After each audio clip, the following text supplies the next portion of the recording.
Hello friends, प्रत्येक गृहिणीची सकाळ कशी असते त्या धावपळीची. माझी सकाळ अशी सुरू होते. सगळ्यात आधी पटपट मुलाचा म्हणजेच माझ्या वेदांचा डबा तयार करणं, त्याला उठवून शाळेसाठी तयार करणं. यातच सकाळचे 1-2 तास कसे निघून जातेत समजतही नाहीत. त्याला शाळेत पाठवून वाटतं आता मी एक युद्ध जिंकले, पण खरी कसरत तर पुढे असते. वेदांत शाळेत गेला की पसरलेली त्याची खेळणी आणि पसारा कधी आवरेन असं झालेलं असतं. हे खेळण्यांनी भरलेलं घर जिथले तिथे लावणं आणि पूर्ण घर चकचकीत करणं हे रोजचं मोठं कसरतीचं काम आहे. पण घर स्वच्छ झालं की मनाला जे समाधान मिळतं ना, ते काही वेगळंच असतं.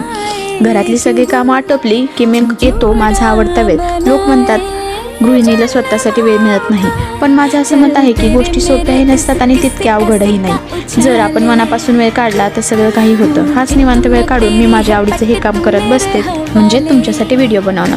प्रत्येक गृहिणीला स्वतःची एक आवड जपायची असते आणि मी ती माझ्या यूट्यूब चॅनलच्या माध्यमातून जपत आहे. असा जातो माझा संपूर्ण दिवस. तुम्हाला माझा हा छोटासा प्रवास कसा वाटला कमेंट करून नक्की सांगा. व्हिडिओ आवडला असेल तर लाईक, शेअर आणि चॅनलला सबस्क्राईब